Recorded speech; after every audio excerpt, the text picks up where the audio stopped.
obligatoirement, on a besoin, par exemple, l'Internet, le TV, après les maisons superbes, comme ça. Il y a beaucoup de choses nécessaires dans notre vie.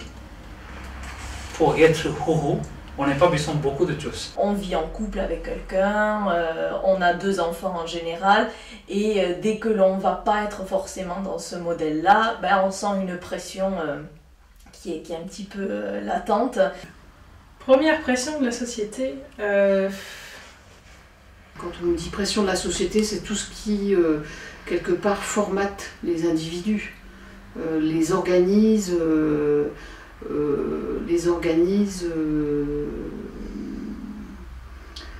parfois contre leur gré. Les pressions de la société, ça peut être aussi ce qu'on attend d'une vie, disons, bien réussie. Sachant qu'on confond souvent réussir dans la vie et réussir sa vie, ce qui n'est pas du tout pareil. Il faut assumer son envie éventuellement d'être différent et de ne pas rentrer dans le cadre. Ça demande une affirmation un peu plus importante. Ici, obligatoirement, je dois casser ma logique pour apprendre la logique française parce que je dois vivre ici. Pour vivre, je dois connaître la logique ou les valeurs de la vie en France. Rentrer dans un moule en fait, dans un cadre. Et quand tu es un peu hors cadre, tu te sens un peu différent et il faut batailler pour défendre un peu ton chemin qui diffère un peu de ce qu'on attend de toi dans la société. Enfin, si je prends l'exemple du cerveau, des fois je me dis dans le cerveau, voilà, il y a des boîtes et on trie.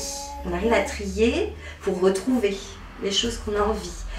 Et j'ai l'impression que le fait qu'il y ait beaucoup de choses qu'on nous apporte, enfin voilà, et bien du coup, j'ai l'impression que des fois on est en surcharge et on n'arrive plus à trier et aller peut-être à l'essentiel de ce qu'il faut pour être bien et avec les autres, avec soi et avec son entourage. Peut-être le regard des autres sur notre famille nombreuse. On était 7 enfants très rapprochés et du coup c'est peut-être cette impression de ne pas être dans la norme.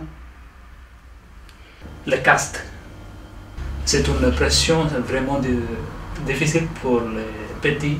Quand tu étais petit, c'est vraiment différent. Il faut que je sois bonne à l'école. Alors est-ce que c'est la société? Est-ce que c'est moi-même qui me mettais cette pression? Est-ce que c'est mon père? Est-ce que... Là j'ai du mal à dire, est-ce que c'est la société?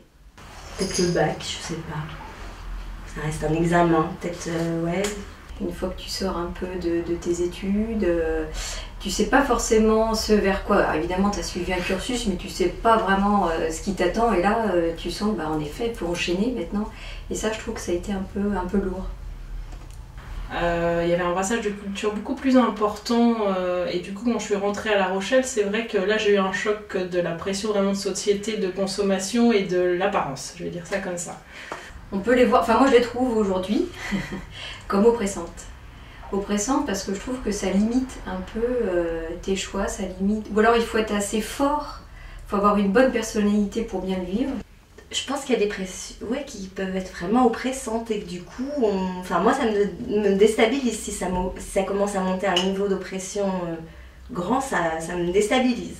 C'est quelque chose qui m'a amené vers du positif tout en étant quand même très stressant. Il peut y avoir des pressions qui peuvent être un peu libératrices, qui peuvent être un peu donner de l'émulation et d'autres effectivement qui peuvent être oppressantes, voire destructrices. Ça pourrait être plus souple. Et ça peut effectivement,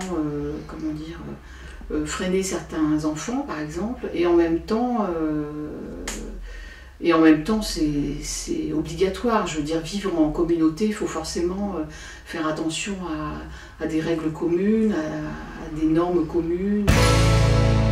Que signifient pour moi les pressions de la société? Alors, plein de choses.